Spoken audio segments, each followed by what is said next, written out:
Hello, and our emotional wellbeing series kicks off today with part one, dealing with shame. So, Jasmine, would you like to sort of start us off by saying what you think shame entails? For me, shame, I mean, the last time I felt ashamed of myself was like, I would say 20 years ago. And for me, shame, feeling ashamed of myself was feeling that I was wrong and everything I did was wrong. Nothing was right. And it was just an overwhelming, horrible feeling, to be honest with you. That's quite One of interesting. the worst feelings, I would Yeah, say, I mean for me. that's interesting because that fits in with the dictionary definition of shame, which is like a horrible feeling of unworthiness and this real sort of dissonance between who you really are and what you feel like. So Wow. we've chosen shame to start with because it's the lowest vibrational level that's identified on David Hawkins' level map of consciousness. So shame is right down the bottom, like the lowest emotional feeling that you can have, which we were both quite surprised by when we were talking about it separately, weren't we? We thought, well, Yeah. could there be anything worse? But actually, well, tell the story about what happened when you spoke to a doctor about your feelings and what he Oh, yeah. said. Oh yeah, so when I was feeling depressed 20 years ago, I remember going to the doctor and he was saying, and he said, "Well, what are you thinking? What are you thinking?" And I said, "I'm feeling ashamed." I thought, "Well, what are you feeling?" I said, "I'm feeling ashamed of myself, even though I hadn't done anything wrong." Mhm. And then I remember he said to me, "Well, as long as you're feeling ashamed with yourself, you are never, ever, ever going to get better." And I think I kind of had like a light bulb moment, and I was like, I connected the two things together. Oh, me feeling ashamed of myself is actually making me feel depressed. And that was the first time I actually connected them both together.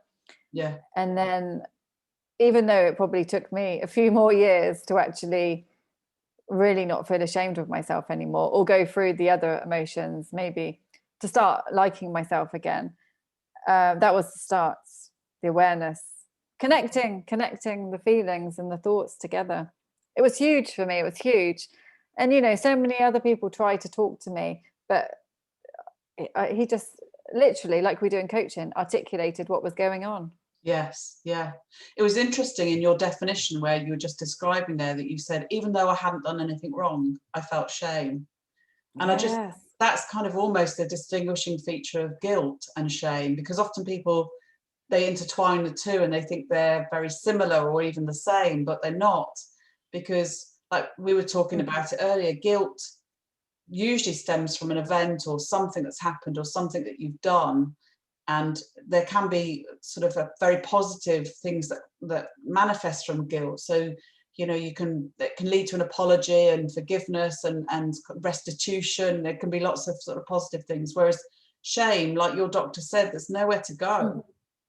If you feel shame, then it's there's nowhere lower that you can be.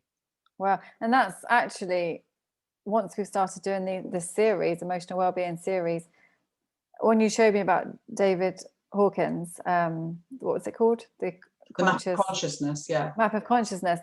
I didn't even think about shame being at the bottom. I mean, it totally makes sense, but I didn't know that. Mm. And I think even having that awareness of knowing where your feelings lie, Yes. that's huge as well. This Yeah. is huge. Yeah.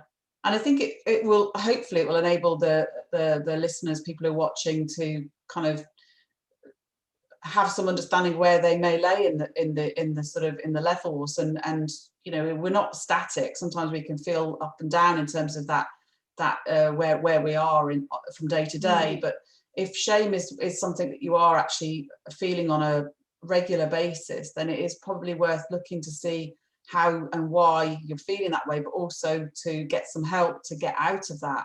And that's the thing I think we would need to say first and foremost, is this: if that is what you're feeling is at a deep rooted level, then seeking help is the best step you can take.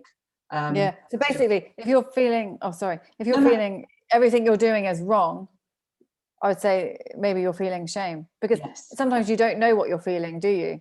No. Maybe you just know what you're thinking or something. Like, what are you thinking? I'm wrong. Okay, maybe that's something to do with shame.